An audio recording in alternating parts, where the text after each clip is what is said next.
Bienvenue, All Sud Media couvre comme nulle part ailleurs cette campagne électorale présidentielle Gabon 2025. Mais aujourd'hui, on prend de la hauteur encore plus parce qu'il faut aussi savoir décrypter ce que personne ne voit, ce que tout le monde ressent, mais que personne n'ose nommer. Tu sens l'énergie dans l'air, les meetings s'enchaînent, les foules dansent, les slogans claquent. On a l'impression que tout va changer. Oui, c'est ça, une campagne électorale. Mais ce que personne ne te dit, c'est que cette euphorie est un piège psychologique, émotionnel et politique.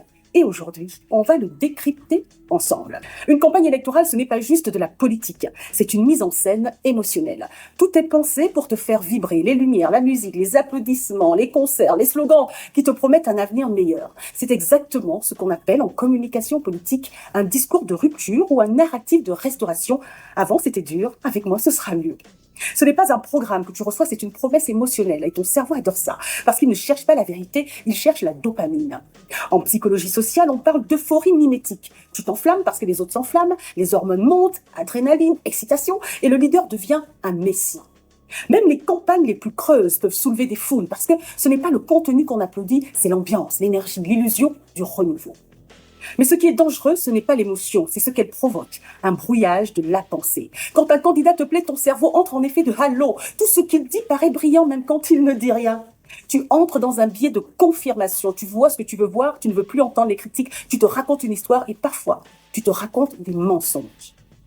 Pire encore, tu t'identifies à lui. Fusion identitaire, tu ne fais plus la différence entre ton espoir et sa stratégie. Mais attention, vient ensuite la dissonance cognitive. Quand les promesses ne se réalisent pas, tu vas justifier, nier, jusqu'à ce que la réalité te rattrape. Et là, deux choses peuvent se passer, la rage ou la dépression politique.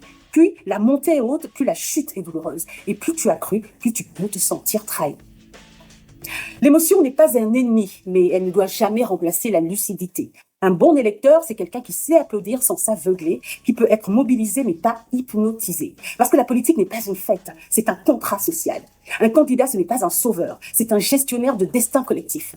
Si tu t'enflammes trop, tu participes à une illusion. Tu n'es plus électeur, tu es fan. Et un fan ne voit plus les défauts, il croit et il suit aveuglément. La politique n'a pas besoin de plus d'enthousiasme, elle a besoin de plus de maturité. Et ça, c'est le vrai pouvoir du citoyen, de l'électeur. Tu veux vraiment changer les choses? Alors commence par garder ton esprit clair. Même quand tout le monde crie, c'est là que tu deviens dangereux parce que tu deviens libre. All Sud Media, c'est le décryptage de la campagne électorale Gabon 2025, la campagne présidentielle, comme nulle part ailleurs. On décrypte avec froideur, avec stratégie et avec professionnalisme.